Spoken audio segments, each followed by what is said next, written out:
আসসালামু আলাইকুম, স্বাগত জানাচ্ছি চ্যানেল আই সংবাদে। এখনকার সংবাদ আয়োজন নিয়ে আপনাদের সাথে আছি মেহরুন্নেসা তাহমিনা। বিস্তারিত সংবাদের শুরুতে জানিয়ে দিচ্ছি ফ্রেশ আটা ময়দা সুজি সংবাদ শিরোনামগুলো। দেশে সেনা শাসনের আশঙ্কা নেই বললেন উপদেষ্টা মাহফুজ। আওয়ামী লীগকে নির্বাচনে অংশ নিতে দেয়া হবে না মন্তব্য।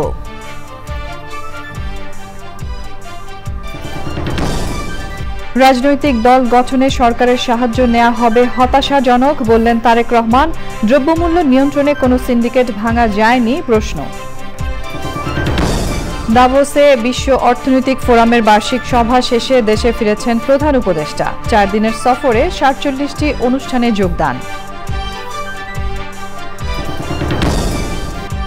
বাংলা একাডেমি সাহিত্য পুরস্কারের ঘোষিত তালিকা স্থগিত। কয়েকজনের বিরুদ্ধে অভিযোগ তদন্ত করে 3 কর্মদিবসের মধ্যে তালিকা পুনর্প্রকাশ। এবং দক্ষিণাঞ্চল থেকে চুই ঝালের স্বাদ ছড়িয়ে পড়ছে সারা দেশে। বাণিজ্যিক চাষে তৈরি হচ্ছে নতুন অর্থনৈতিক সম্ভাবনা।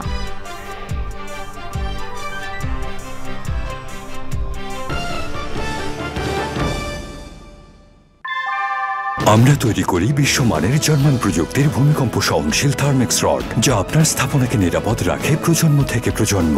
সালাম স্টিল, মোস্ট ডিউরেবল স্টিল। আরও রয়েছে এসএমসির 50 বছর উপলক্ষে বিশেষ প্রতিবেদন। সংবাদ শিরোনামগুলো জানাচ্ছিলাম। এখনকার এই সংবাদ আয়োজন একই সঙ্গে চ্যানেল আই এর ইউটিউব চ্যানেলে এবং চ্যানেল আই এর ওটিটি প্ল্যাটফর্ম আই স্ক্রিনে লাইভ স্ট্রিম হচ্ছে। এবার যাচ্ছে বিস্তারিত প্রসঙ্গে। অন্তর্বর্তী সরকারের উপদেষ্টা মাহফুজ আলম বলেছেন, দেশে সেনা শাসনের আশঙ্কা নেই। রক্ত দিয়ে স্বৈরাচারের পতন ঘটানো হয়েছে, কারো তাবেদারি করার জন্য নয়। নিজ এলাকা লক্ষ্মীপুরের রামগঞ্জে গণসংবর্ধনায় তিনি বলেন, দিল্লির প্রশ্রয়ে কেউ চোখ রাঙানি দিলে তাদেরও প্রতিহত করা হবে। উপদেষ্টা মাহফুজ আরও বলেন, আওয়ামী লীগকে নির্বাচনে অংশ নিতে দেয়া হবে না। দেশে ঐক্যের ঘাটতি রয়েছে বলেও মন্তব্য করেন তিনি। আক্তার হোসেনের রিপোর্ট। লক্ষ্মীপুরের রামগঞ্জ সরকারি কলেজ মাঠে অন্তর্বর্তী সরকারের উপদেষ্টা মাহফুজের গণসংবর্ধনা অনুষ্ঠান ঘিরে তারুণ্যের জোয়ার। দল মত নির্বিশেষে বিভিন্ন সামাজিক সাংস্কৃতিক সংগঠনের প্রতিনিধি সহ সর্বস্তরের মানুষ অংশ নেন অনুষ্ঠানে। আধিপত্যবাদ রুখে দিতে প্রয়োজনে আরেকটি সংগ্রামের জন্য প্রস্তুতির কথা বলেন বক্তারা। এই 17 বছরের আওয়ামী জাহিলিয়াত থেকে বাংলাদেশ মুক্ত হয়েছে। এই ভারতীয় আধিপত্যবাদ থেকে বাংলাদেশ মুক্ত হয়েছে। এখানে আসলে যত মানুষ দেখছেন, এরা হচ্ছে দল মত নির্বিশেষে একজন বিপ্লবী মানুষকে দেখতে আসছে। তারা অনেকে সন্তান হিসেবে দেখতে আসছে, অনেকে বিপ্লবী মানুষ হিসেবে দেখতে আসছে। ফ্যাসিবাদ পরাজিত হলেও নিঃশেষ হয়নি মন্তব্য করে মাহফুজ আলম বলেন, এদেশে আর কোনো বিদেশি রাষ্ট্রের তাবেদারি চলবে না। আওয়ামী ফ্যাসিজম শুধুমাত্র রাজনৈতিকভাবে পরাজিত হয়নি, হয়ে তারা নিঃশেষিত হয়ে যায়নি, বরং দিল্লির কোলে আশ্রয় নিয়ে তারা পোষ করছে। তারা আবারও চোবল মারার চেষ্টা করছে। আমাদের নির্বাচন করার আগে অবশ্যই হাসিনার এই প্রতিষ্ঠানে হাসিনার যে দালালরা আছে, ফ্যাসিবাদের যে দালালরা আছে, তাদেরকে উৎখাত করে এবং খুনিদের বিচার করে আমাদেরকে নির্বাচনের দিকে এগোতে হবে। বাংলাদেশে সেনা শাসন আসার কোনো প্রেক্ষিত নেই। আমরা এবার কারো মদদে, কোন রাষ্ট্রের মদদে হাসিনাকে উৎখাত করিনি। আমরা জনগণ, ছাত্র জনতা রক্ত দিয়ে হাসিনাকে উৎখাত করেছি। আমাদের কারো তাবেদারি করার আর দরকার নেই। আমরা হাসিনার তাবেদারি করার যেই প্রক্রিয়া, সেটাকে নস্যাৎ করে দিয়ে নিজেদের রক্তের বিনিময়ে স্বাধীনতা এনেছি। মাহফুজ আলম বলেন, ছাত্র জনতা কেবল শাসন ক্ষমতা উৎখাত করেই সন্তুষ্ট নয়, ফ্যাসিবাদী কাঠামোকে বিচারের কাঠগড়ায় দাঁড় করিয়ে ন্যূনতম সংস্কারেও বদ্ধপরিকর। বিপুল উৎসাহ, উদ্দীপনা ও ভালোবাসায় নিজেদের সন্তান মাহফুজ আলমকে বরণ করে নিল রামগঞ্জবাসী। ছাত্র জনতার আন্দোলনে স্বৈরাচারের বিদায়ের পর ন্যায় ও ইনসাফ ভিত্তিক বৈষম্যহীন নতুন বাংলাদেশ গড়ে তুলবে এমন প্রত্যাশা লক্ষ্মীপুরবাসীর। লক্ষ্মীপুরের রামগঞ্জ থেকে আক্তার হোসেন, চ্যানেল আই। যে কেউ রাজনৈতিক দল গঠন করতে পারে বলে মন্তব্য করে বিএনপির ভারপ্রাপ্ত চেয়ারম্যান তারেক রহমান বলেছেন, তবে তারা যদি রাষ্ট্র আর প্রশাসনের সাহায্য নেয় তবে তা হবে হতাশাজনক। অন্য রাজনৈতিক দল নিয়ে প্রতিহিংসামূলক মন্তব্য করলে সেটাও গ্রহণযোগ্য হবে না বলে সতর্ক করেন তিনি।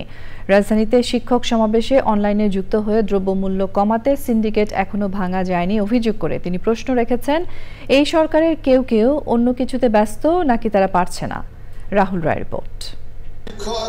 জাতীয় শিক্ষক দিবস উপলক্ষে রাজধানীতে শিক্ষক সমাবেশে সারা দেশ থেকে যোগ দেন শিক্ষক ও পেশাজীবীরা, ছিলেন বিএনপির সিনিয়র নেতারা। অনুষ্ঠানে লন্ডন থেকে অনলাইনে যুক্ত হয়ে বিএনপির ভারপ্রাপ্ত চেয়ারম্যান তারেক রহমান শিক্ষার মান বাড়িয়ে শিক্ষকদের সম্মানজনক জীবন নিশ্চিত করার তাগিদ দিয়েছেন। বর্তমানে দ্রব্যমূল্য নিয়ে মানুষের দুর্ভোগ মেটানো সবচেয়ে জরুরি বলে মনে করেন তিনি। সংস্কার নাকি নির্বাচন, কেউ কেউ এমন উদ্দেশ্য প্রণোদিত প্রশ্ন নিয়ে কূটতর্ক করার অপচেষ্টা করেছে। দেশের কোটি কোটি পরিবারের কাছে এই মুহূর্তে নির্বাচন এবং সংস্কারের চেয়েও গুরুত্বপূর্ণ হচ্ছে সংসার পরিচালনা করা। জনগণ বিশ্বাস করে অন্তর্বর্তীকালীন সরকারের মতন সর্বজন সমর্থিত একটি নির্দলীয় অরাজনৈতিক সরকারের পক্ষেই বাজার সিন্ডিকেটের কবল থেকে জনগণকে মুক্তি দেওয়া সহজ। তাহলে এখন প্রশ্ন, অন্তর্বর্তীকালীন সরকার এতদিনেও কেন বাজার নিয়ন্ত্রণে ব্যর্থ? তাহলে কি সরকারের কেউ কেউ অন্য কোনো ইস্যুতে বেশি মনোযোগী, নাকি সরকার পারছে না? তরুণদের রাজনৈতিক দল গঠন করা নিয়েও কথা বলেন তারেক রহমান। গণতান্ত্রিক রাজনৈতিক অধিকার বঞ্চিত এইসব তরুণদের কেউ যদি জনগণের অধিকার প্রতিষ্ঠায় নতুন রাজনৈতিক দল গঠন করে, অবশ্যই বিএনপি সেই উদ্যোগকে স্বাগত জানায়। তবে রাজনৈতিক দল গঠন করতে গিয়ে কেউ যদি রাষ্ট্রীয় কিংবা প্রশাসনিক সহায়তা নেন, সেটি জনগণকে হতাশ করবে, কিংবা অন্য রাজনৈতিক দলের প্রতি তাদের আচরণ কিংবা বক্তব্য মন্তব্য যদি ঝগড়া সুলভ অথবা প্রতিহিংসামূলক হয়, সেটিও জনগণের কাছে হবে অনাকাঙ্ক্ষিত। বিএনপির ভারপ্রাপ্ত চেয়ারম্যান বলেছেন, জনগণ নিয়ে নয়, জনগণের জন্য রাজনীতিতে বিশ্বাসী বিএনপি। জনগণকে নিয়ে রাজনীতি নয়, বরং জনগণের জন্যই রাজনীতি। রাহুল রায়, চ্যানেল আই, ঢাকা। সুইজারল্যান্ড সফর শেষে দেশে ফিরেছেন অন্তর্বর্তী সরকারের প্রধান উপদেষ্টা অধ্যাপক ডক্টর মোহাম্মদ ইউনূস। বিশ্ব অর্থনৈতিক ফোরামের বার্ষিক সম্মেলনে যোগ দিতে 4 দিন তিনি সুইজারল্যান্ডের দাভোস সফর করেন। প্রধান উপদেষ্টার প্রেস উইং জানিয়েছেন, শনিবার বিকেল 5টা 7 প্রধান উপদেষ্টাকে বহনকারী উড়োজাহাজটি রাজধানীর হযরত শাহজালাল আন্তর্জাতিক বিমানবন্দরে অবতরণ করে। প্রধান উপদেষ্টা WEF শীর্ষ সম্মেলনের সময় মোট 47টি অনুষ্ঠানে যোগ দেন। এর মধ্যে রয়েছে 4 জন সরকার ও রাষ্ট্রপ্রধান, 4 জন মন্ত্রী পর্যায়ের বিশিষ্ট ব্যক্তি, জাতিসংঘ সহ আন্তর্জাতিক সংস্থার 10 জন প্রধান বা শীর্ষ নির্বাহী এবং 10 জন CEO বা উচ্চ পর্যায়ের ব্যবসায়ী ব্যক্তিত্বের সঙ্গে বৈঠক, WEF আয়োজিত 9টি অনুষ্ঠান এবং সংবাদ মাধ্যমের সাথে সম্পৃক্ত 8টি আয়োজন। যুক্তরাজ্যের দ্য লন্ডন ক্লিনিকে চিকিৎসা নিয়ে ছেলে তারেক রহমানের বাসায় ফিরেছেন বিএনপির চেয়ারপারসন বেগম খালেদা জিয়া। উন্নত চিকিৎসায় তার স্বাস্থ্যের যথেষ্ট উন্নতি হওয়ায় ডাক্তাররা আপাতত তাকে বাসায় থেকে চিকিৎসা নেওয়ার পরামর্শ দিয়েছেন। শুক্রবার লন্ডনের স্থানীয় সময় রাত 9:30 এবং বাংলাদেশ সময় রাত 3:30 খালেদা জিয়াকে তার বড় ছেলে তারেক রহমান বাসায় নিয়ে যান। ফয়সাল আহমেদের ভিডিও চিত্রে লন্ডন থেকে শাহ এমি হোসেনের রিপোর্ট। বিএনপির চেয়ারপারসন বেগম খালেদা জিয়া লন্ডনের বিখ্যাত হাসপাতাল দি ক্লিনিকে 18 দিন চিকিৎসাধীন ছিলেন। আজ তিনি হাসপাতাল থেকে রিলিজ পেলেন। বেগম খালেদা জিয়া তারেক রহমানের বাসায় থেকে চিকিৎসা নেবেন। সেখানে তিনি চিকিৎসকদের পরামর্শে এবং ডাক্তার প্যাট্রিক কেনেডি ও জেনিফার ক্রসের তত্ত্বাবধানে থাকবেন বলে যুক্তরাজ্য বিএনপির সভাপতি MA মালেক জানান। ডাক্তাররাও পরামর্শ দিয়েছে বাসায় গেলে আরো মেন্টালি মোর রিল্যাক্স থাকবেন। উনি খুব হাসি খুশি এবং উনি যাওয়ার সময় আপনাদের সবাইকে দোয়া করতে বলেছেন। এশার নামাজের পর আরাফাত রহমান কোকোর মৃত্যুবার্ষিকী উপলক্ষে পূর্ব লন্ডনের ব্রিকলেনের জামে মসজিদে মিলাদ মাহফিলে অংশ নেন তারেক রহমান। আজকে আমার ছোট ভাইয়ের মৃত্যুবার্ষিকী উপলক্ষে তার জন্য, তার আত্মার জন্য দোয়া করার জন্য সকলের কাছে আমি অনুরোধ করব যে আমার মা দেশনেত্রী খালেদা জিয়া চিকিৎসার জন্য এসেছেন, তার সুস্থতার জন্য দয়া করে দোয়া করুন। বিগত জুলাই আগস্টের আন্দোলনের সময় বহু মানুষ দল মত নির্বিশেষে বহু মানুষ শহীদ হয়ে প্রায় 2000-এর মতন মানুষকে হত্যা করেছিল পালিয়ে যাওয়ার শহীদরা। তা 30,000-এর মতন মানুষ বিভিন্নভাবে ইনজোর্ডদের জখম হয়ে। আসুন আমরা আজকে এই সকল শহীদ এবং সকল অত্যাচারিত নির্যাতিত মানুষের জন্য হাত তুলে আল্লাহর দরবারে দোয়া করি। লন্ডনে স্থানীয় সময় রাত 9:32 তারেক রহমান নিজে গাড়ি চালিয়ে মাকে নিয়ে দি লন্ডন ক্লিনিক ত্যাগ করে বাসার উদ্দেশ্যে রওনা দেন। বেগম জিয়া পুত্রের বাসায় অবস্থান করলেও তার চিকিৎসা অপরিবর্তিত থাকবে। তিনি দেশবাসীর কাছে দোয়া চেয়েছেন সবাই যেন তার স্বাস্থ্যের জন্য দোয়া করেন এবং আবার তিনি সুস্থ হয়ে যেন দেশে ফিরে যেতে পারেন। দি ক্লিনিকের সামনে থেকে Shah Amir Hossain, Channel I, London. জামায়াতে ইসলামের আমির ডাক্তার শফিকুর রহমান বলেছেন, তারা ন্যায়ের পক্ষ নেবেন, অন্যায়ের প্রতিবাদ করবেন। অন্যায় নীরবে সহ্য করে অন্যায়কারীর মদতদাতা হতে চান না তারা। দিনাজপুর গৌরে শহীদ বড় ময়দানে জেলা জামায়াতের কর্মী সম্মেলনে তিনি আরও বলেন, জামায়াতের লোকেরা চাঁদাবাজি ও দখল বাণিজ্য করে না, মানুষকে মামলায় ফেলে তাদের কাছ থেকে টাকা আদায় করে না। কর্মী সম্মেলনে জেলা আমির অধ্যক্ষ মোহাম্মদ আনিসুর রহমান সভাপতিত্ব করেন।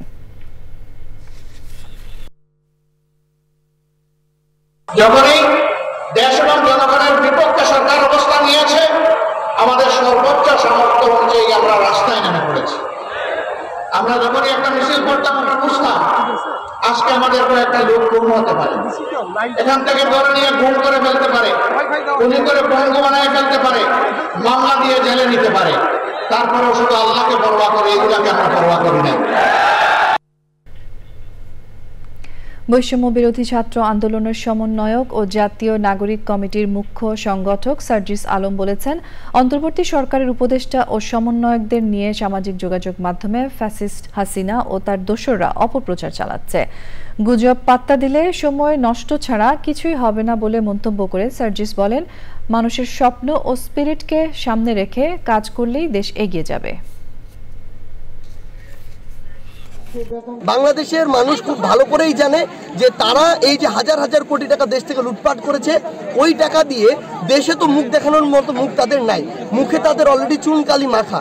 এই মুখ তো আর তারা দেখাতে পারছে না, এই জন্য ওই পাচারকৃত টাকা দিয়ে বিভিন্ন গুজব সেল থেকে, বিভিন্ন তাদের ওই প্রোপাগান্ডা সেল থেকে তারা এগুলো ছড়াচ্ছে। কিন্তু আমরা মনে করি আমাদের এদিকে কান দেওয়ার আসলে সময় নেই, বরং এগুলো তাদের বিনোদনের খোরাক যোগায়। আমরা আমাদের জায়গা থেকে মনে করি আমাদের কাজ হচ্ছে এই যে মানুষ এত বড় একটি অভ্যুত্থান ঘটিয়েছে, তা মানুষের স্বপ্ন স্পিরিটকে সামনে রেখে কাজ করে যাওয়া। 2 দিন আগে ঘোষণা করা সাহিত্য পুরস্কারের তালিকা স্থগিত করেছে বাংলা একাডেমি। আগামী 3 কর্মদিবসের মধ্যে পুনর্বিবেচনার পর তালিকাটি পুনর্প্রকাশ করা হবে উল্লেখ করে বাংলা একাডেমি জানিয়েছে, পুরস্কারের তালিকায় থাকা কারো কারোর সম্পর্কে কিছু অভিযোগ আসায় এই বিষয়ে অনুসন্ধানের সিদ্ধান্ত নেওয়া হয়েছে।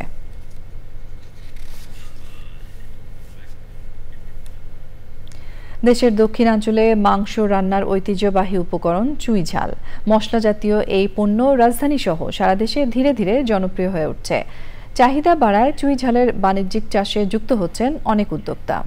যশোর জেলার মনিরামপুরের ইফতেখার সেলিম অগ্নি তাদেরই একজন। চুই ঝাল উৎপাদন এবং এটিকে জনপ্রিয় করতে নিয়েছেন নানা কার্যক্রম। বিস্তারিত জানাচ্ছেন শাইখ সিরাজ।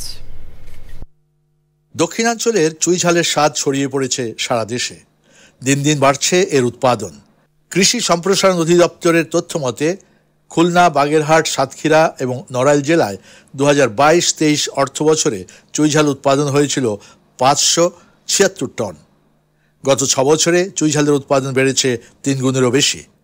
এই বিষয়টি মাথায় রেখে কৃষি উদ্যোক্তা ইফতেখার সেলিম অগ্নি চুইঝাল নিয়ে তার বাণিজ্যিক কার্যক্রম সম্প্রসারণ করছেন। বান্দরবনের নাইক্ষংছড়িতে গড়ে তুলেছেন বিশাল চুইঝালের বাগান। এইখানে যে উৎপাদিত চুই, এই চুইটাই আমরা দেখে দক্ষিণ পশ্চিমাঞ্চলে আমরা সরবরাহ করি। 1 কেজি চুই ঝালের দাম 1000 থেকে 1500 টাকা পর্যন্ত হয়। চুই ঝালের চাষ করতে গিয়ে অনুধাবন করেন ভালো চারার অভাব, ফলে যশোরের মনিরামপুরে নিজেই শুরু করেন চুই ঝালের চারার উৎপাদন। আমার ওখানে যেহেতু মাতৃ গাছ আছে 22,500, তো একটা গাছের থেকে একটা করে ডালও যদি আমি নেই তাহলেও আমার 1 লাখ চারা হয়ে যায়। তো বছরে 5-10 লাখ চারা করা তো আমার জন্য কোনো কঠিন কাজ না। চুইঝালকে দেশের সব অঞ্চলে পরিচিত করে তুলতে এবং স্বাদ সব মানুষের কাছে পৌঁছে দিতে পর্যটন নগরী কক্সবাজারে তিনি গড়ে তুলেছেন রেস্টুরেন্ট।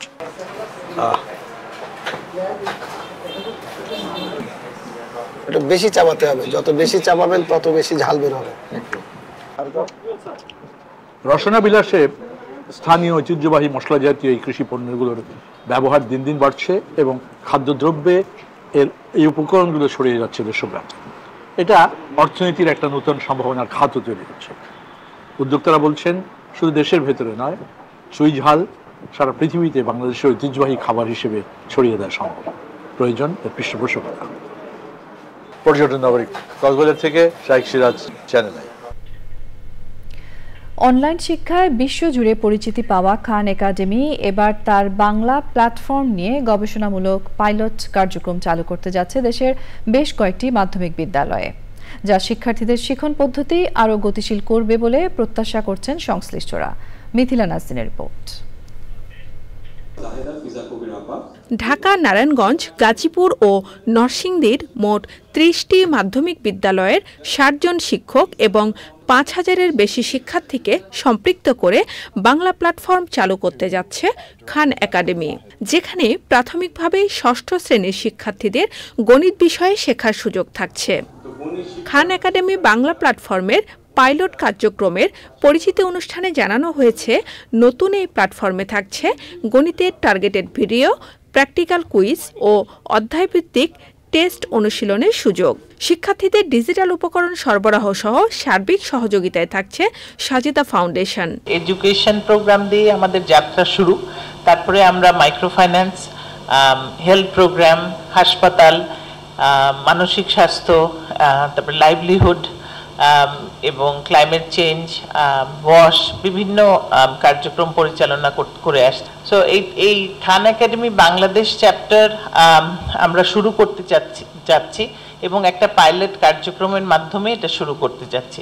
আরও উপস্থিত ছিলেন সাজিদা ফাউন্ডেশনের impact investment and partnership director Muhaimin Chowdhury. আসলে ক্রিটিক্যাল থিঙ্কিং বা অ্যানালিটিক্যাল থিঙ্কিং এটা গড়ে তুলতে হলে ফাউন্ডেশনাল স্কিলসের ভিতটা খুবই স্ট্রং থাকতে হবে। ফাউন্ডেশনাল স্কিল বলতে লিটারেসি এবং নিউমেরেসির জায়গাটা খুবই স্ট্রং থাকতে হবে। এখন বাংলাদেশে এবং বাংলা ভাষায় এই কন্টেন্টগুলো তৈরি হলে পরে আমাদের শিক্ষার্থীরা ব্যাপকভাবে উপকৃত হবে, এটা নিয়ে কোনো সন্দেহ নেই। নিয়মিত মূল্যায়ন জমা দেওয়া ও সুবিধা বঞ্চিতদের এগিয়ে নিতে নানা উদ্যোগ এই কার্যক্রমকে আরও বহুদূর এগিয়ে নেবে বলে প্রত্যাশা শিক্ষা সংশ্লিষ্টদের। খান একাডেমি যে সালমান খান মানসিক বংশোদ্ভূত হয়ে আমেরিকায় বসে সারা বিশ্বের এই ডিজিটাল লার্নিং এ একটা লিড দিচ্ছে, তাই না? সেই লিডার কিন্তু আরেক টাইপের লিডার। আমাদের এখান থেকে যাদেরকে আপনারা দিবেন তারাও এক একজন এক এক সালমান খান হবে, সেই চিন্তা আমাদের মধ্যে এখন থেকে থাকতে হবে।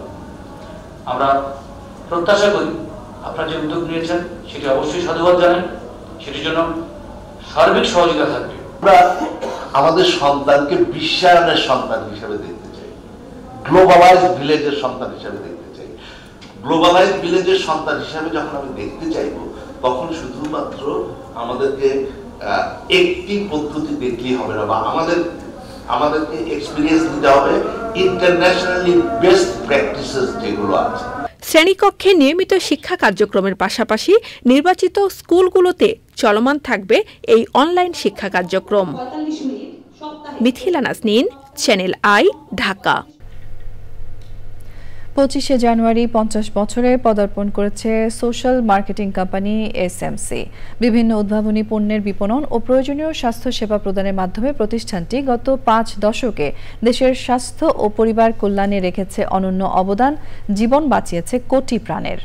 গর্ভবতী মা ও শিশুদের স্বাস্থ্য ও পুষ্টি উন্নয়নেও রেখেছে গুরুত্বপূর্ণ অবদান। বর্ণাঢ্য আয়োজনের মাধ্যমে পালিত হয় বিশেষ এই দিনটি। সাদি মাহমুদের report.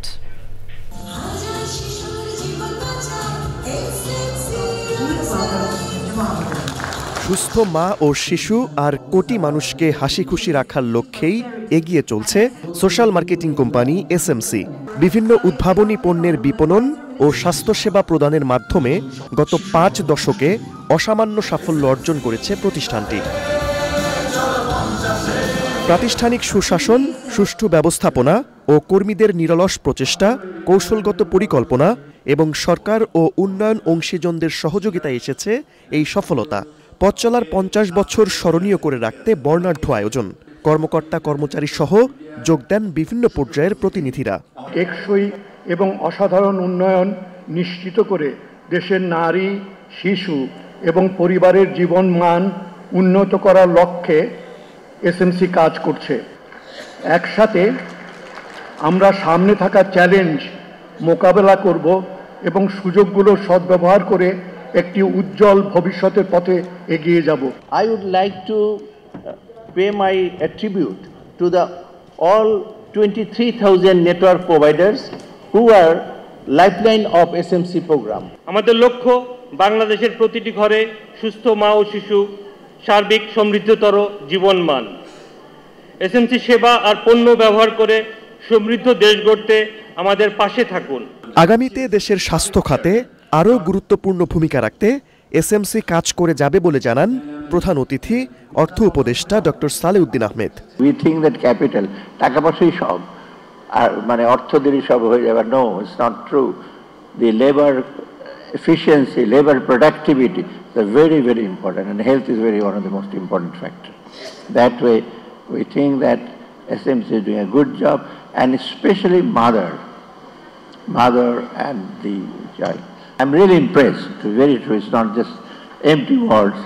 I'm really impressed with SMC's work here. অনুষ্ঠানের শেষ ভাগে দেশব্যাপী ছড়িয়ে থাকা প্রোভাইডার ও ডিস্ট্রিবিউটরদের মাঝে সম্মাননা তুলে দেওয়া হয়।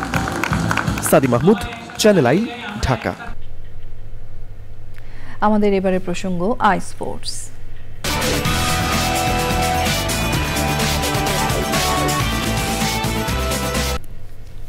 যাচ্ছি পরের সংবাদে।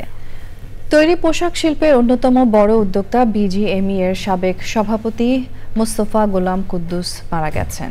শনিবার ভোর 6:30টায় এভারকেয়ার হাসপাতালে তিনি শেষ নিঃশ্বাস ত্যাগ করেন। গুলশান আজাদ মসজিদে নামাজে জানাজা শেষে গার্ড অফ অনার প্রদান করা হয় তাকে। এই উদ্যোক্তার জন্মস্থান কুমিল্লার 14 গ্রামে আবারও জানাজা ও গার্ড অফ অনার শেষে মিয়ার বাজারে সমাহিত করা হয়। রিজভিন আজার রিপোর্ট। মাসখানেক ধরে অসুস্থ হয়ে রাজধানীর এভারকেয়ার হাসপাতালে ভর্তি ছিলেন সরাসরি প্রায় 35,000 মানুষের কর্মসংস্থানের সুযোগ সৃষ্টি করা উদ্যোক্তা মোস্তফা গোলাম কুদ্দুস। তার হাত ধরেই সোয়েটার রপ্তানিতে হাতেখড়ি বাংলাদেশের। ড্রাগন সোয়েটারের পর বিমা খাতে বিশেষ করে রূপালী ইন্স্যুরেন্স এবং সোনালী লাইফ ইন্স্যুরেন্সের যাত্রাও তার হাতেই। হৃদরোগ এবং কিডনি জটিলতায় সাঙ্গ হল 76 বছর বয়সী এক কর্মবীরের পদযাত্রা। সহকর্মী, স্বজন, পরিচিতজনের শেষবারের মতো শ্রদ্ধা নিবেদনে সামিল ছিলেন অসংখ্য মানুষ। বাংলাদেশ পুলিশের সাবেক এই চৌকস কর্মকর্তাকে গার্ড অব অনার দেয় পুলিশ বাহিনী। শেষবারের দেখা স্ত্রীপুত্র কন্যার। মরদেহবাহী ফ্রিজিং গাড়িতে ঢাকা থেকে জন্মভূমির পথে যাত্রা কুমিল্লার 14 গ্রামের মিয়ার বাজারে পৈতৃক ভিটায়। সেখানে আবারও গার্ড অব অনার।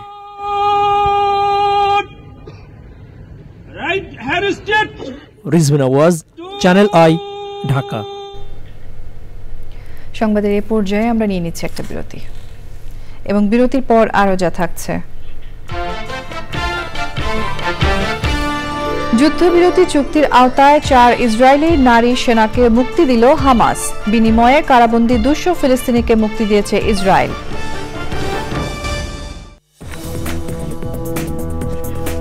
স্বাগত জানাচ্ছি আরও একবার চ্যানেল আই সংবাদে। বিএনপি নেতারা বলেছেন, কোনো বিশেষ দলের প্রতি আনুগত্য থাকলে অন্তর্বর্তী সরকারের ক্ষমতায় থাকার দরকার নেই।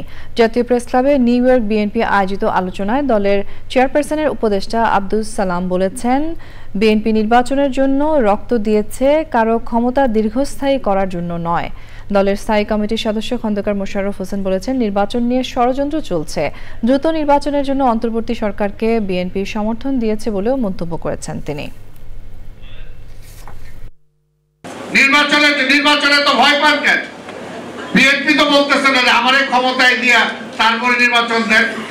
আপনি ডক্টর ইউনূস সাহেব তো আপনি প্রধানমন্ত্রী হবেন না, আপনার যারা উপদেষ্টা আছেন তারাও তো নির্বাচনে শরীক হওয়ার কোনো সুযোগ নাই। আর কোন দলের প্রতি যদি আনুগত্য থাকে তাহলে আপনি ক্ষমতায় থাকারও অধিকার নেই। তারা কিন্তু জনগণকে প্রতিশ্রুতি দিয়েছে যে আমরা এদেশের জনগণের অধিকার ফিরিয়ে দেওয়ার জন্য আমরা ক্ষমতা গ্রহণ করেছি, সরকারকে সমর্থন করেছি এবং এই জন্য সমর্থন করেছি যে যত দ্রুত সম্ভব নির্বাচন দিয়ে জনগণের কাছে ক্ষমতা দিয়ে দেওয়া, এই জনগণ নির্বাচিত করবে তাদের প্রতিনিধি। গোপালগঞ্জ বঙ্গবন্ধু শেখ মুজিবুর রহমান বিজ্ঞান ও প্রযুক্তি বিশ্ববিদ্যালয়ে বৈষম্য বিরোধী ছাত্র আন্দোলনের সমন্বয়কদের উপর হামলার অভিযোগ উঠেছে। নিষিদ্ধ ঘোষিত ছাত্রলীগের নেতাকর্মীরা এই হামলা চালিয়েছে বলে দাবি করেছেন সমন্বয়করা। এই ঘটনায় বৈষম্য বিরোধী ছাত্র আন্দোলনের 2 সমন্বয়ক আহত হয়েছেন বলে জানা গেছে। গোপালগঞ্জ সদর থানার ওসি মীর মোহাম্মদ সাজিদুর রহমান বলেন, ছাত্রদের 2 গ্রুপের মধ্যে ধাওয়া পাল্টা ধাওয়ার ঘটনা ঘটে। বর্তমানে পরিস্থিতি শান্ত রয়েছে। দুর্নীতি বিরোধী চেতনা স্কুল পর্যায় থেকে শুরু করতে হবে বলে মনে করেন দুর্নীতি বিরোধী জাতীয় সমন্বয় কমিটি। রাজধানীর পান্থপথে অনুষ্ঠিত দুর্নীতি নির্মূলে করণীয় শীর্ষক এক আলোচনায় বক্তারা এই মতামত ব্যক্ত করেন।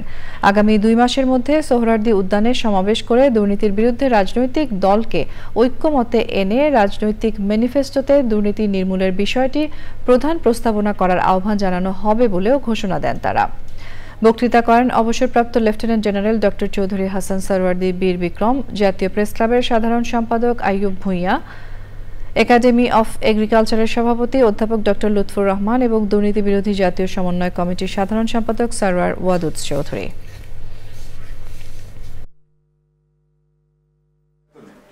আমরা শুনলাম যে সব পালিয়ে গেছে, চোর বাটপাট যা আছে দেশে আর নাই। বিগত সরকারের পলায়নের সাথে সাথে সব চলে গেছে। 627 জন কি কম বেশি যারা সেনানিবাসে আশ্রয় নিয়েছিল তারাও চলে গেছে। কিভাবে গেছে অনেক কথা, কেউ বলে টাকা দিয়ে গেছে, কেউ বলে পার করে দিয়েছে, কেউ বলে ইত্যাদি ইত্যাদি। তো কোত্থেকে তারা আসলো, কিভাবে গেল, এটা কি আমার জাতি জানতে পেরেছে? কেউ জানে না। কোনো হোয়াইট পেপার নাই, শ্বেতপত্র নাই। দুর্নীতিকে যদি আমরা প্রতিরোধ করতে পারি বাকিগুলা কোনো সমস্যাই না। বনানী সোসাইটির আয়োজনে বিপুল উৎসাহ উদ্দীপনার মধ্য দিয়ে পিঠা উৎসব উদযাপিত হয়েছে। চিতই পিঠা, ভাপা পিঠা, তেলের পিঠা, রস পিঠা, পাকুড়া, জিলাপি সহ দেশের বিভিন্ন অঞ্চলের ঐতিহ্যবাহী পিঠার সমারোহ ছিল এই আয়োজনে। বনানীর বৈশাখী পার্কে বাৎসরিক এই উৎসবের উদ্বোধন করেন সোসাইটির প্রেসিডেন্ট শওকত আলী ভূঁইয়া দিলান। সেই সময় বনানী সোসাইটির উপদেষ্টা, নির্বাহী সদস্যরা ছাড়াও এলাকার বিশিষ্টজনেরা উপস্থিত ছিলেন।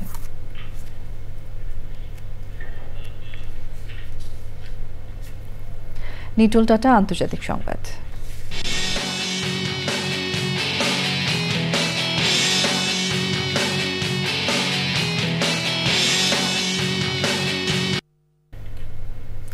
গাজায় যুদ্ধবিরতি ও বন্দি বিনিময় চুক্তির আওতায় 4 নারী ইসরায়েলি সেনাকে মুক্তি দিয়েছে ফিলিস্তিনের স্বাধীনতাকামী সশস্ত্র সংগঠন হামাস। বিনিময়ে ইসরায়েলি কারাগারে বন্দী থাকা 200 ফিলিস্তিনিকে মুক্তি দিয়েছে ইসরায়েল। গাজা শহরের প্যালেস্টাইন স্কোয়ারে একটি মঞ্চে ইসরায়েলি সামরিক বাহিনীর পোশাক পরা 4 সেনাকে International Committee of the Red ক্রসের প্রতিনিধিদের কাছে হস্তান্তর করে হামাস। সে সময় হামাসের সশস্ত্র শাখা কাসাম ব্রিগেডের সদস্যরাও ছিলেন। টানা 15 মাস যুদ্ধের পর গাজায় নতুন একটি যুদ্ধবিরতি শুরু হয়েছে 19শে জানুয়ারি। যুদ্ধবিরতি চুক্তি অনুযায়ী প্রতিটি ইসরায়েলি বন্দী মুক্তির বিনিময়ে 30 জন ফিলিস্তিনি বন্দীকে মুক্তি দেওয়া হবে। আইস্ক্রিন সাংস্কৃতিক সংবাদ।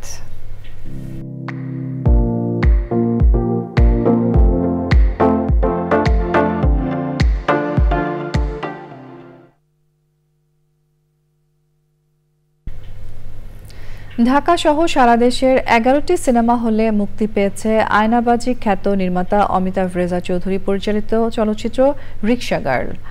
বাংলাদেশ ও যুক্তরাষ্ট্রের যৌথ প্রযোজনায় সিনেমাটি প্রযোজনা করেছেন ইমপ্রেস টেলিফিল্মের ব্যবস্থাপনা পরিচালক ও জনপ্রিয় শিশু সাহিত্যিক Faridur Reza Sagar, Eric J Adams, Ziauddin Adil ও শিহাব আহমেদ সিরাজি। সুলতানা হিমো রিপোর্ট। তুমি আমার হিরো। তোর দরকার আরো ভালো হিরো। ছবি আঁকতে পছন্দ করা এক কিশোরীর জীবন সংগ্রামের গল্প নিয়ে চলচ্চিত্র রিক্সাগার্ড। বিশ্বের ৩০টিরও বেশি চলচ্চিত্র উৎসবে ছবিটি প্রদর্শনের পর দেশের প্রেক্ষাগৃহে এখন আয়নাবাজি খ্যাত নির্মাতা অমিতাভ রেজা চৌধুরী পরিচালিত নতুন এই ছবিটি। এবং নভেরার অ্যাক্টিং ওয়াজ সো গুড। যখন আমরা স্ক্রিন টেস্ট করেছি, আপনারা যে ছবিটা দেখেন দেখতে পাবেন যে ওর অভিনয় এত ভালো। সো আমরা একজন ভালো অভিনেতার কাজ করে, কিন্তু এটা খুব সরল মতো মনের ছবি। সো ওইটাও এটা বানানো হয়েছে এবং ওই যে ইয়াং অ্যাডাল্ট ফিলিংটা, ওই ফিলিংটাই ছবিটাতে রাখা হয়েছে। ঢাকা সহ সারা দেশের 11টি সিনেমা হলে মুক্তি পাওয়া চলচ্চিত্রটিতে রিক্সা গার্ল নাইমা চরিত্রে অভিনয় করেছেন নভেরা রহমান। যুক্তরাষ্ট্রের লেখক মিতালি পার্কিন্সের উপন্যাস অবলম্বনে রিক্সা গার্ল তৈরি হয়েছে বাংলাদেশ ও যুক্তরাষ্ট্রের যৌথ প্রযোজনায়। প্রযোজনা করেছেন ইমপ্রেস টেলিফিল্মের ব্যবস্থাপনা পরিচালক ও জনপ্রিয় শিশু সাহিত্যিক Faridur Raja Sagar, Eric J Adams, Ziauddin Adil ও শিয়াব আহমেদ সিরাজি। নির্বাহী প্রযোজনায় ছিলেন মোহাম্মদ আসাদুজ্জামান। প্রযোজকের কাজ করেছে যে সে একটা ছবি এই উপন্যাসটাকে অ্যাডপ্ট করতে চেয়েছে, এবং পরবর্তীতে আমি এটা আমার মতো করে অ্যাডপ্ট করেছি এবং আমি আমার মতো করেই ছবিটা বানানোর চেষ্টা করেছি। সাগর ভাইয়ের সাথে আমার কোনোদিন কথা হয়নি এই ছবি নিয়ে, কারণ ওনার কাজ হচ্ছে প্রডিউস করা এবং ফান্ড করা, এবং এর বাইরে আমার কাছে ছবিটা বানানো। উনি ভরসা করছে এবং উনি ভরসা করে আমাদেরকে ফান্ড করেছে। This is should any executive producer should do. সিনেমাটিতে অন্যান্য চরিত্রে অভিনয় করেছেন চম্পা, মোমেনা চৌধুরী, নরেশ ভূঁইয়া, অ্যালেন শুভ্র সহ অন্যরা। Sultana Himu, Channel I, Dhaka. শেষ হলো 3 দিনের জাতীয় রবীন্দ্রসঙ্গীত সম্মেলনের 43তম বার্ষিক অধিবেশন। অনুষ্ঠানে 21 পদকপ্রাপ্ত প্রয়াত বিশিষ্ট রবীন্দ্রসঙ্গীত শিল্পী পাপিয়া সারওয়ারকে রবীন্দ্র পদক ও গুণীজন সম্মাননা জানানো হয়েছে। সম্মাননা গ্রহণ করেন শিল্পীর স্বামী সারওয়ার ই আলম। শাকের আদনানের রিপোর্ট।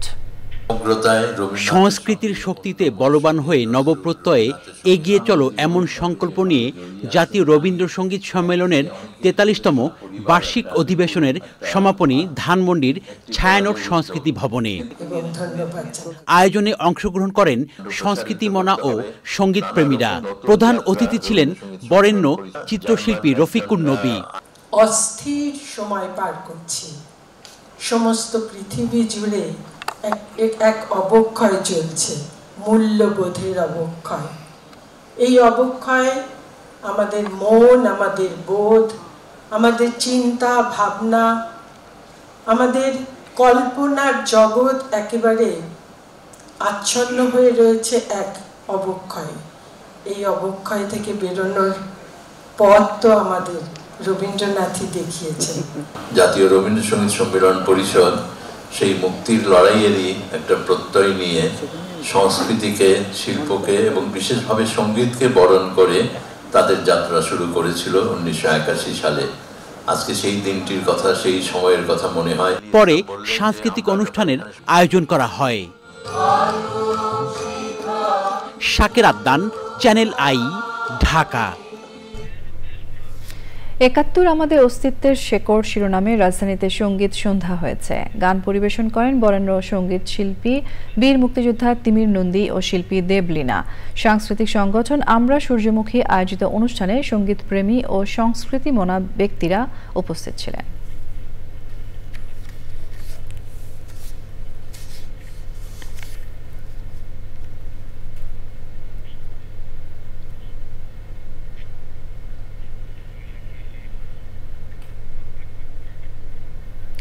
রাজধানীর বিশ্ব সাহিত্য কেন্দ্রে অনুষ্ঠিত হল ঐশী বাংলা জাতীয় সাহিত্য সম্মেলন 2025। দৈনিক ঐশী বাংলার সম্পাদক ও প্রকাশক সুফি ARM মহিউদ্দিন খান ফারুকের সভাপতিত্বে অনুষ্ঠানে প্রধান অতিথি ছিলেন সাবেক মন্ত্রী ও BLDP চেয়ারম্যান M নাজিমউদ্দিন আল আজাদ।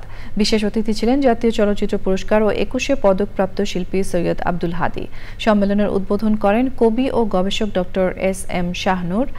আলোচনা শেষে 3 জনকে ঐশী বাংলা সাহিত্য পুরস্কার দেয়া হয়।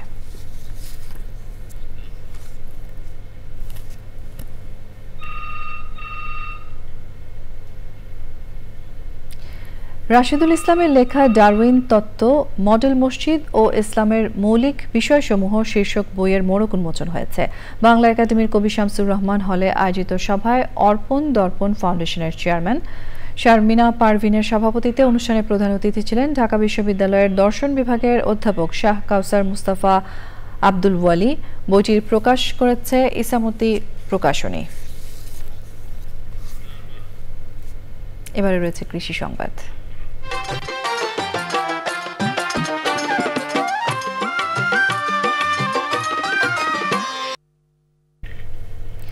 মানিকগঞ্জে সুইট অ্যাগ্রোভেট লিমিটেড ও লার্ক ইন্টারন্যাশনালের সেলস কনফারেন্স অনুষ্ঠিত হয়েছে। উপস্থিত ছিলেন সুইট অ্যাগ্রোভেট লিমিটেডের ব্যবস্থাপনা পরিচালক মঞ্জুরুল হুদা, বিআইডব্লিউটি এর চেয়ারম্যান সুরাইয়া পারভিন শেলি, সেনা ইন্স্যুরেন্স পিএলসির ব্যবস্থাপনা পরিচালক অবসরপ্রাপ্ত brigadier general Mohammad Shafiq Shamim, sweet Agrovet লিমিটেডের জিএম মোজাম্মেল হক ও অন্যরা। কনফারেন্সে দেশের বিভিন্ন জেলা ও উপজেলা থেকে ৩০০ কর্মকর্তা ও কর্মচারী অংশ নেন। এবারে রয়েছে প্রকৃতি সংবাদ।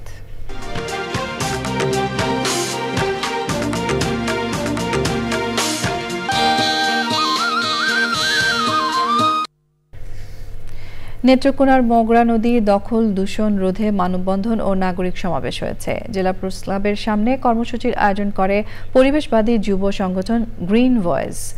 এতে বক্তারা বলেন, নেত্রকোনা শহরের ভিতরে নদীটির ৩ কিলোমিটার অংশ দখল দূষণে বিপর্যস্ত। পরিবেশের ভারসাম্য রক্ষায় নদীর বাস্তুতন্ত্র পুনরুদ্ধারে কার্যকর পদক্ষেপ নিতে প্রশাসনের প্রতি আহ্বান জানান বক্তারা। পরে নাগরিক সমাবেশে এলাকাবাসী, শিক্ষক, শিক্ষার্থী ও পরিবেশবাদী সহ বিভিন্ন শ্রেণী পেশার মানুষ অংশ নেন।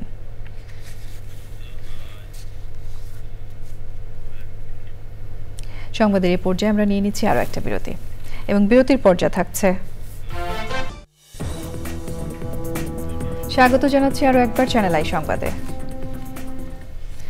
ঘুষ, দুর্নীতি, সুষ্ঠু বিচার ব্যবস্থা না থাকা, আমলাতান্ত্রিক জটিলতা ও রাজনৈতিক অস্থিতিশীলতায় দেশে বিদেশি বিনিয়োগ বাধাগ্রস্ত হচ্ছে বলে মনে করেন অর্থনীতি বিশ্লেষকরা। এজন্য রাজনৈতিক স্থিতিশীলতা, দুর্নীতিমুক্ত শক্তিশালী সরকার, সুশাসন প্রতিষ্ঠা ও বিনিয়োগ নীতিমালা ঢেলে সাজানোর পরামর্শ দিয়েছেন তারা। রুকসানা আমিনের রিপোর্ট। দেশে বিদেশি বিনিয়োগের চ্যালেঞ্জ নিয়ে ডিবেট ফর ডেমোক্রেসির ছায়া সংসদ বিতর্ক প্রতিযোগিতা। প্রধান অতিথি অর্থনীতি বিশ্লেষক ডক্টর মামুন রশিদ। বিদেশি বিনিয়োগ পেতে চ্যালেঞ্জ হিসেবে দুর্নীতি, হয়রানি, লাইসেন্স পেতে ভোগান্তি, অবকাঠামোগত উন্নয়ন না হওয়া ও রাজনৈতিক পরিস্থিতির কথা বলেছেন তিনি। রাজনৈতিক স্থিতিশীলতা একটি বিরাট বিষয়, বিরাট একটি নিয়ামক। একটি সরকার, নির্বাচিত সরকার, ইনক্লুসিভ, প্রতিনিধিত্বশীল এবং জনগণের সরকার, এটা মানে শক্তিশালী সরকার একটা শক্তির বহিঃপ্রকাশ ঘটায়। ইতিমধ্যে কেন্দ্রীয় ব্যাংকে পরামর্শ দিয়েছি যে বিদেশি বিনিয়োগকারীরা যদি এই সমস্ত দুর্বল ব্যাংকে আসে, মানে যে সমস্ত ব্যাংকে অনেকটা ছোবলা হয়ে গেছে, সেই সমস্ত ব্যাংকে আসে নতুনভাবে, তাহলে তাদের বিনিয়োগের প্রোটেকশন দেওয়ার জন্য নতুন আইনি একটা কাঠামো তৈরি করতে হবে। সেটার কথা সরকার ভাবছে বলেই আমি জ্ঞাত হয়েছি।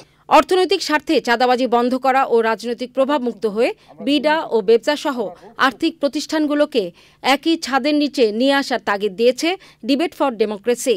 আপনি যদি বিদেশি বিনিয়োগ আনতেও চান, কেউ বিনিয়োগ করতেও চায়, তাহলে ব্যক্তি বিশেষের সুবিধা প্রদান না করলে, ঘুষ প্রদান না করলে, দুর্নীতির আশ্রয় গ্রহণ না করলে কিন্তু বাংলাদেশে বিনিয়োগ করা যেত না। সেখানে তারা সবসময় বলতো, সরকারি আমলারা, মন্ত্রীরা সবাই খুশি হয়েছিল যখন চাইনিজ বিনিয়োগ বাংলাদেশে চলে আসতো, কারণ চায়নারা বুঝে কিভাবে বাংলাদেশের লোকদেরকে ম্যানেজ করতে হয়, কিভাবে তারা বিনিয়োগ করতে হয়। বিদেশি বিনিয়োগে আকৃষ্ট করতে অন্তর্বর্তী সরকার ও নির্বাচিত পরবর্তী সরকারের কাছে 10 দফা সুপারিশ দিয়েছে Debate for Democracy. Roksana Amin, Channel I, Dhaka. Rangs ই-মার্টের শোরুমে LG OLED C4 series television উন্মোচন করেছেন জনপ্রিয় গায়ক ও অভিনেতা তাহসান খান। এখন থেকে র্যাঙ্কস ই-মার্টের প্রতিটি আউটলেটে পাওয়া যাবে 55 ইঞ্চি, 65 ইঞ্চি ও 77 inch LG OLED C4 series television. Television উন্মোচন অনুষ্ঠানে উপস্থিত ছিলেন এলজি ইলেকট্রনিক্স বাংলাদেশের ব্যবস্থাপনা পরিচালক জেরাল চুন, র্যানকন হোল্ডিংস লিমিটেডের ইলেকট্রনিক্সের বিভাগীয় পরিচালক ইয়ামিন শরীফ চৌধুরী সহ অন্যরা।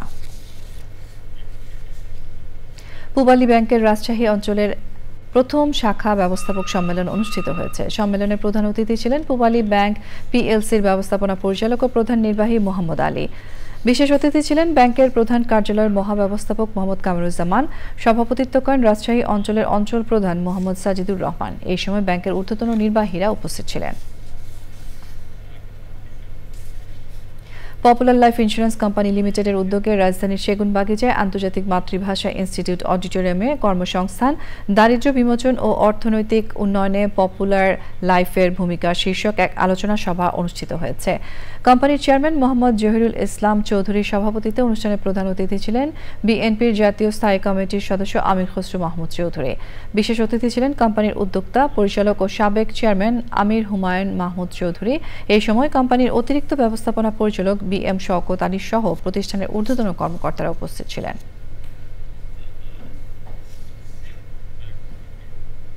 সংবাদের এই পর্যায়ে আমরা নিয়ে নিচ্ছি আরও একটা বিরতি, এবং বিরতির পর খেলার খবরে যা থাকছে। স্বাগত জানাচ্ছি আরও একবার চ্যানেল আই সংবাদে। খেলাফত মজলিসের কেন্দ্রীয় মজলিসে শুরা অধিবেশনে 2025-26 সেশনের জন্য 118 সদস্য বিশিষ্ট কেন্দ্রীয় নির্বাহী পরিষদ গঠন ও শপথ গ্রহণ অনুষ্ঠিত হয়েছে। আমিরে মজলিস নির্বাচিত হন মাওলানা আব্দুল বাসিত আজাদ, মহাসচিব নির্বাচিত হন ডক্টর আহমদ আব্দুল কাদের। কেন্দ্রীয় নির্বাহী পরিষদের অন্যান্য সদস্যরা হচ্ছেন নায়েবে আমির মাওলানা শাখাওয়াত হোসাইন, যুগ্ম মহাসচিব অ্যাডভোকেট জাহাঙ্গীর হোসাইন, সাংগঠনিক সম্পাদক অ্যাডভোকেট মোহাম্মদ মিজানুর রহমান।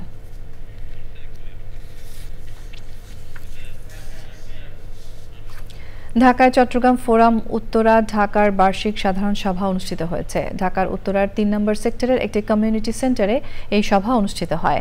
সভায় সংগঠনের সভাপতি মোহাম্মদ নুরুল আলম পরিকল্পিত অবকাঠামো ও প্রাতিষ্ঠানিক উন্নয়নের মাধ্যমে শিক্ষা ও চিকিৎসা খাতকে এগিয়ে নেওয়ার আহ্বান জানিয়েছেন।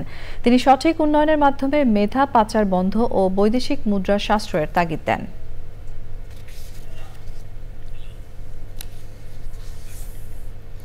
এবারে রয়েছে খেলার খবর।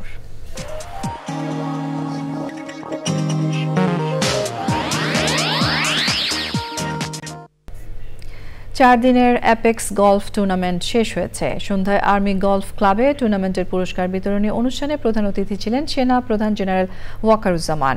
অ্যামেচার গলফারদের নিয়ে 5টি ক্যাটাগরিতে এই টুর্নামেন্ট শুরু হয় 22শে জানুয়ারি।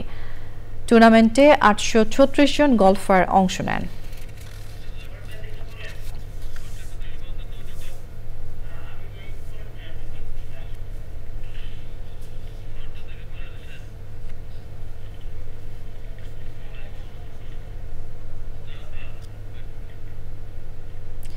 টাঙ্গাইলের ঘাটাইল শহীদ সালাউদ্দিন সেনানিবাসে 3 দিনের ওয়ালটন উইন্টার কাপ গলফ টুর্নামেন্টের সমাপনী অনুষ্ঠান হয়েছে। উদ্বোধন করেন ওয়ালটনের ক্রীড়া উপদেষ্টা ইকবাল বিন আনমার। 19 পদাতিক ডিভিশনের জিওসি ও area commander major general Hussain Mohammad Mashiur Rahman অনুষ্ঠানে প্রধান অতিথি হিসেবে বিজয়ীদের পুরস্কার তুলে দেন। টুর্নামেন্টে বিভিন্ন দেশের বিভিন্ন ক্লাবের প্রায় 70 জন গলফার অংশ নেন।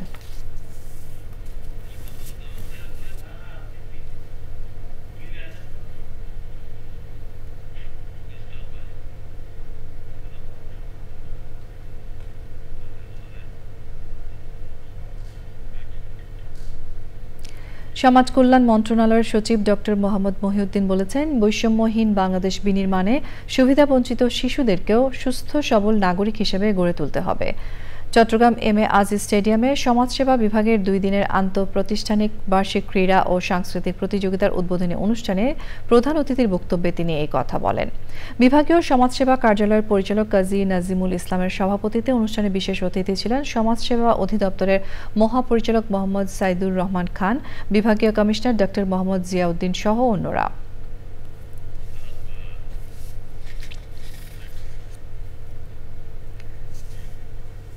সংবাদ শেষ করব ফ্রেশ আটা ময়দা সুজি সংবাদ শিরোনামগুলো আরো একবার জানিয়ে দিয়ে।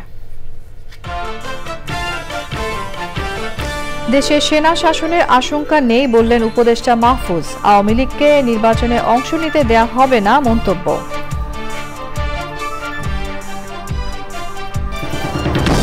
রাজনৈতিক দল গঠনে সরকারের সাহায্য নেওয়া হবে হতাশাজনক বললেন তারেক রহমান। দ্রব্যমূল্য নিয়ন্ত্রণে কোনো সিন্ডিকেট ভাঙা যায়নি প্রশ্ন। দাভোসে বিশ্ব অর্থনৈতিক ফোরামের বার্ষিক সভা শেষে দেশে ফিরেছেন প্রধান উপদেষ্টা। 4 দিনের সফরে 47টি অনুষ্ঠানে যোগদান। বাংলা একাডেমি সাহিত্য পুরস্কারের ঘোষিত তালিকা স্থগিত। কয়েকজনের বিরুদ্ধে অভিযোগ তদন্ত করে 3 কর্মদিবসের মধ্যে তালিকা পুনঃপ্রকাশ। এবং দক্ষিণাঞ্চল থেকে চুই ঝালের স্বাদ ছড়িয়ে পড়ছে সারা দেশে। বাণিজ্যিক চাষে তৈরি হচ্ছে নতুন অর্থনৈতিক সম্ভাবনা।